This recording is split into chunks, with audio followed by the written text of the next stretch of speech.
लेके आ गया road touch Shirdi में bypass पे, जो कि एयरपोर्ट रोड होने वाला है। 8.5 एकड़ शिरडी राहता जो बाईपास जा रहा एयरपोर्ट रोड पे, बिल्कुल रोड टच जगह है। हॅलो मित्रांनो, नवीन व्हिडिओ नवीन ऑफर। आज आपण आहे ना एअरपोर्ट रोडला घेऊन आलो आहे 8.5 एकर एकदम हायवे टचला ही जमीन आहे।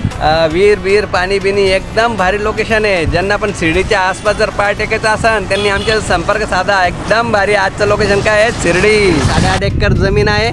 हे वीर पाहू शकता तुम्ही, एक नंबर भरलेली आहे। आणि मित्रांनो सोयाबीन लावलेली आहे, पाईपलाईन केलेली आहे, पूर्ण वावरात आहे ना पाईपलाईन, पाणी बिनी फुल एकदम बागायती क्षेत्र आपल्याकडे आलेलं आहे 8.5 एकर। मित्रांनो, आमच्या नवीन व्हिडिओ पाहण्यासाठी आमच्या पेजला फॉलो करा, लाईक करा, शेअर करा, ज्यांना जे करायचं ते करा, पण फॉलो नक्की करा, जेणेकरून तुम्हाला नवीन व्हिडिओ तुरंत मिळेल।